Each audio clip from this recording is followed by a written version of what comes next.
पोर्तुगीज राज के जमीन के जाली दस्तावेज जिसमें मरे हुए पुरुष और महिलाओं को विक्रेता बताया गया और एक गांव जिसके निवासियों को एक सुबह जगने पर पता चला कि गांव के आधे घरों का मालिकाना हक बदल गया है। ये कोई फिल्मी कहानी का प्लॉट नहीं बल्कि हकीकत है।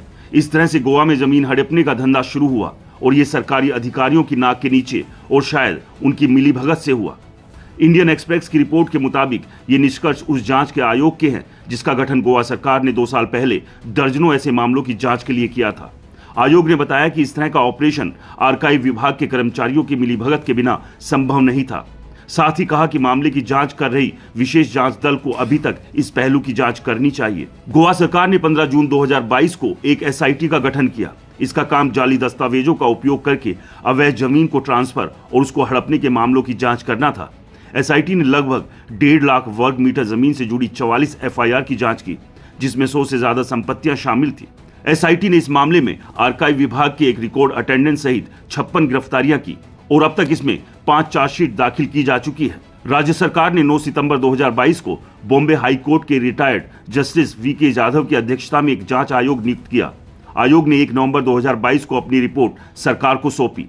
कैबिनेट ने इस साल जनवरी में इसे स्वीकार कर लिया। 622 पन्नों की रिपोर्ट में घोटाले के खुलासे के बारे में बेहद ही गंभीर कमेंट्स किए गए हैं। उदाहरण के तौर पर 4 दिसंबर 1951 की तारीख वाले एक दस्तावेज से पता चलता है कैसे ऑगस्टस मोंटेरो के परिवार को निशाना बनाया गया। दस्तावेजों में उनकी पत्नी, सास और साली को उन संपत्तियों के संयुक्त मालिक के तौर पर दिखाया गया जिन्हें उन्होंने एंटिनो फ्रांसिसो पेरेरा को बेचा था, जबकि 1951 में माइंटीरो की सास 12 साल की थी और उनकी पत्नी और साली का जन्म भी नहीं हुआ था। दरअसल गोवा के असगांव में एक गांव है बाडेम, इसके निवासियों को बार बार निशाना बनाया गया।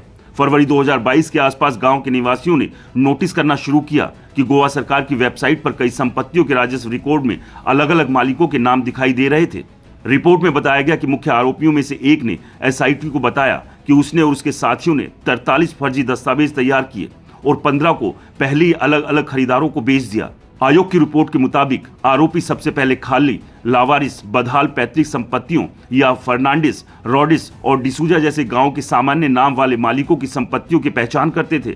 आरोपी सरकारी ऑफिस और दूसरे सोर्सेज से संपत्तियों के मालिकाना संबंधी जानकारी हासिल करते थे। इसके बाद पोर्तुगीज युग की सुलेख शैली में लिखे गए नकली और जाली डीड तैयार करते थे, जिसे जमीन के असली मालिकों के ब्लड रिलेटिव्स या पूर्वजों के द्वारा आरोपियों के नाम पर ट्रांसफर किया हुआ दिखाया जाता था। इसके बाद आरोपी कथित तौर पर अभिलेखागार और पुरातत्व निदेशालय के कर्मचारियों की मदद से जाली डीड्स को रिकॉर्ड में शामिल करवाते थे।